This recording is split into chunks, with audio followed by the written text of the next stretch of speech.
பரிசுத்த நாமத்துக்கு மகிமை உண்டாகட்டும்.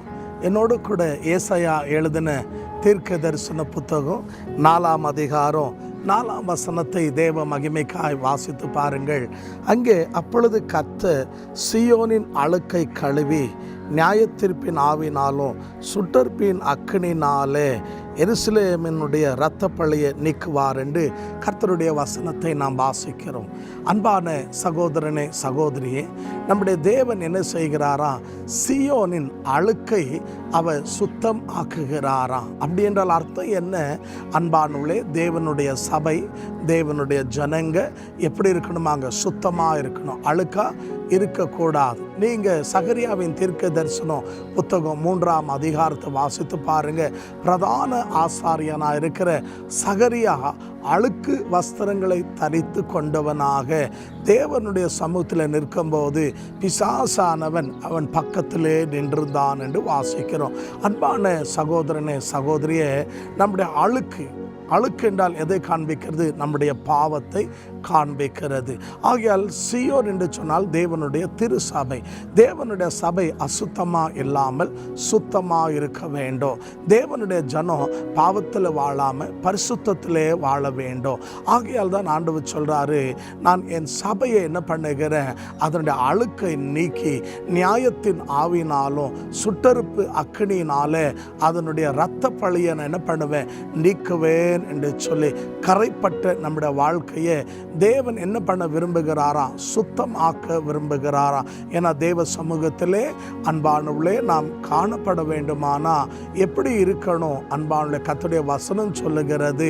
நீங்கள் சங்கீதம் 29ஆம் அதிகாரம் 2ஆம் வசனத்தை வாசித்து பாருங்க. பரிசுத்த அலங்காரத்தோடு காணப்பட வேண்டும். அசுத்தத்தோடு நாம் தேவனை தரிசிக்க முடியாது. காரணம் என்ன அப்படின்னு சொன்னீங்கன்னா, நம்முடைய தேவன் பரிசுத்தராக இருக்கிறார். 1 பேதுரு 1ஆம் அதிகாரம் நீங்கள் 14, 15, 16 வசனங்களை வாசித்து பாருங்கள். உங்களை அழைத்தவர் பரிசுத்தராக இருக்கிறபடியினாலே நீங்களும் பரிசுத்தமாக இருங்கள் என்று சொல்லி, அப்போ அசுத்தத்தோடு நம்ம காணப்படுவோமானா கண்டிப்பாக நம்முடைய வாழ்க்கையில் ஆசீர்வாதத்தை நாம் பெற்றுக்கொள்ள முடியாது. இன்னைக்கு அநேக தேவனுடைய பிள்ளைங்க ஆசீர்வாதத்தை இழந்து போனதுக்கு காரணம் என்ன அப்படின்னு சொன்னீங்கன்னா, அவரோட வாழ்க்கையில் விட வேண்டியதான என்னங்க பாவங்களை, விட வேண்டிய பழக்க வழக்கங்களை சுத்தமாக்க வேண்டிய விதத்தில் சுத்தமாக்கப்படாமல் நாம் என்ன செய்து கொண்டிருக்கிறோம்? இன்னும் பலவிதமான என்னங்க ரகசிய பாவங்களில், அந்தரங்க பாவங்களில் நம்ம வாழ்ந்து கொண்டிருக்கிறோம். ஆகையால் இன்றைக்கு தேவன் சொல்லுகிறார், நான் தேவனுடைய பிள்ளைகளுடைய அழுக்கு நான் நீக்குவேன். நியாயத்தின் ஆவினாலும் சுட்டரிப்பின் அக்கினினாலே நான் எருசலேமின் இரத்த பழியை மாற்றுவேன் என்று சொல்லி, அப்போது தேவன் நம்முடைய வாழ்க்கையை என்ன செய்ய விரும்புகிறாரா? சுத்தமாக்க விரும்புகிறாரா? பரிசுத்தமாக்க விரும்புகிறாரா? அன்பான தேவ ஜனமே, கரைகள் எல்லாவற்றையும் தேவன் நீக்கி மாற்றி நம்மை புது மனுஷனாக தேவன் மாற்ற விரும்புகிறார். ஆகையால் இந்த கால வேளையில் இன்றைக்கு நீங்கள் ஒரு வேளை ரட்சிக்கப்பட்டிருக்கலாம், பின்மாற்றம் அடைந்து இன்றைக்கு ஒரு வேளை உங்களோட வாழ்க்கையில் பாவத்தை விட முடியாமல் இன்னைக்கு விட்டு வர முடியாத நிர்பந்தமான சூழ்நிலையில் காணப்படுவீர்களானா இன்றைக்கு தேவ சமூகத்தில் ஆண்டவரை பார்த்து சொல்லுங்க, ஆண்டவர் என் அழுக்கு நீங்கும்படியாக என்ன சுத்தமாக்கும் என்று சொல்லி. ஏன்னா வேதம் அழகாக சொல்லுகிறது, இயேசு கிறிஸ்துவின் ரத்தம் 1 யோவான் 1ஆம் அதிகாரம் 7ஆம் வசனம் வாசித்து பாருங்க, சகல பாவங்களை கழுவி சுத்தமாக்கும் என்று வேதம் சொல்லுகிறது. அவருடைய ரத்தத்துக்கு என்ன இருக்குன்னா, நம்மை சுத்தமாக்குறதுக்கு, நீதிமான் ஆக்கிறதுக்கு, பரிசுத்தவன் ஆக்கிறதுக்கு அவருடைய ரத்தத்துக்கு வல்லமை இருக்கிறது. செத்து போன என்னங்க நாத்தம் அடித்து கொண்டிருக்கிற நம்முடைய வாழ்க்கையை தேவன் மாற்றி உயிர்ப்பித்து என்னங்க புது வாழ்க்கையை தர தேவன் வல்லவராக இருக்கிறார். ஆகியால் தான் 2 கொரிந்தியர் 5:17 சொல்லுது, ஒருவன் கிறிஸ்துவுக்குள் இருந்தால் பழையவைகள் எல்லாம் ஒளிந்து போனது, எல்லாம் புதிதானது. தேவன் நாம் புது மனுஷனா, புது என்னங்க சிருஷ்டியா இருக்க வேண்டும் என்று விரும்புகிறார்.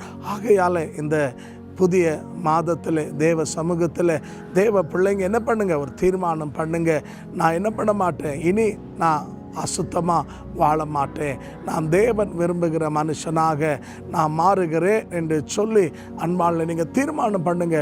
கண்டிப்பாக கர்த்தர் உங்களை என்ன பண்ணுவாருங்க? ஆசீர்வதிப்பார், அநேகருக்கு பிரயோஜனமாக, தேவனுக்கு மகிமையாக உங்களை எடுத்து வல்லமையாக பயன்படுத்துவார். பெரிய காரியங்களை செய்வார். எத்தனை பேர் விசுவாசிக்கிறீங்க? இருக்கிற இடத்துல அவனுடைய சமூகத்தில் ஆண்டவரே என்னை நியாய தீர்ப்பின் ஆவினாலும் சுட்டெரிப்பின் அக்கினினால் என்னை மூடி வைத்திருக்கிற, என்னை சூழ்ந்திருக்கிற எல்லா கரைகளை நீக்கி என்னை சுத்தமாக்குங்கப்பா. நான் எஜமானுடைய கரத்தில் பயனுள்ள பாத்திரமாக மாற விரும்புகிறேன். எத்தனை பேர் சொல்ல விரும்புகிறீங்க? இருக்கிற இடத்துல கண்களை மூடி நாம் தெய்வ சமூகத்தில் நம்மை ஒப்பு கொடுப்போமா? இன்றைக்கு ஒரு தீர்மானம் பண்ணுங்கள். நான் கரை நிறைந்த வாழ்க்கை வாழ்ந்த போதும், இந்த நாள் முதல் கொண்டு நான் தேவனுக்கு புது மனுஷனாக உபயோகம் உள்ள பாத்திரமா என்னை மாள நான் ஒப்பு கொடுக்குறேன்னு சொல்லுங்கள். என் அன்பு சகோதரனே சகோதரிய, கர்த்தர் உன்னை கொண்டு தான், உங்களை கொண்டு தான் பெரிய காரியங்களை செய்ய விரும்புகிறார். ஆகையால் தேவ சமூகத்தில் நாம் ஒப்பு கொடுப்போமா? கண்களை மூடி ஜெபிப்போம். கிருபையாய் நேசிக்கிற நல்ல ஆண்டவரே, துர்மார்க்கன் தன் துர்மார்க்கத்தில் செத்து போவது எனக்கு எவ்வளவோ பிரியமில்லைன்னு சொன்ன அன்பின் ஆண்டவரே, நாங்கள் பலியாகக்கூடாதுன்னு சொல்லி எங்களுக்காக உம்மை சிலுவையில் பலியாக்கினீரே. உம்முடைய கல்வாரி சிநேகத்துக்காக நன்றி. எங்களுடைய அழுக்கெல்லாம் நீர் மாற்றி நியாய தீர்ப்பின் ஆவினாலும் சுட்டெரிப்பின் அக்கினினால் எங்களை பரிசுத்தப்படுத்தி எங்களை அபிஷேகித்து எங்களை புது சிருஷ்டியாக புது மனுஷனாய் மாற்றுவீராக நாங்கள் ஜெபிக்கிறோம்.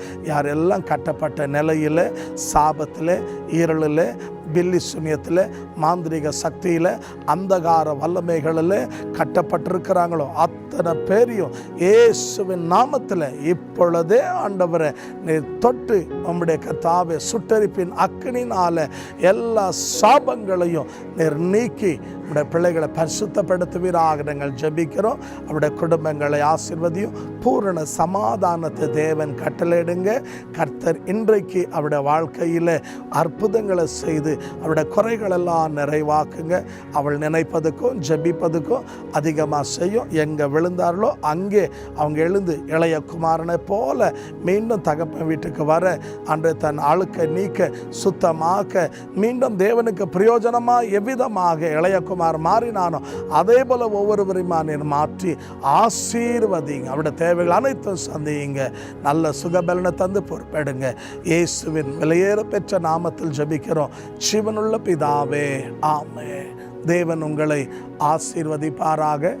இன்றைக்கு முதல் தடவையா தேவ வார்த்தையை நான் கேட்டுட்ருக்கிறையா அப்படின்னு சொன்னீங்கன்னா, நீங்கள் செய்ய வேண்டியது என்னென்னு சொன்னால், இன்னும் அதிகமாக தேவனை அறிந்து கொள்ளணும், வளரணுன்னா ஒவ்வொரு நாளும் உங்களுக்கு தேவ வசனம் தேவைப்பட்டால் எங்களுடைய யூடியூப் சேனலை சப்ஸ்கிரைப் பண்ணுங்கள்.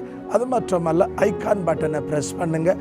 உங்களுக்கு ஜெப குறிப்பு இருந்தால் SMS வழியாகவோ வாட்ஸ்அப் வழியாகவோ நீங்கள் தொலைபேசியின் வழியாக எங்களோடு தொடர்பு கொள்ளலாம். உங்களுக்காக நாங்கள் தொடர்ந்து ஜெபிப்போம். கர்த்தர் உங்களை ஆசீர்வதிப்பார். அன்பு விசுவாசிங்க, உங்கள் கான்டாக்டில் குரூப்பில் இருக்கிற மக்களோடு ஷேர் பண்ணுங்கள். கர்த்தர் உங்களை ஆசீர்வதிப்பாராக. ஆமென்.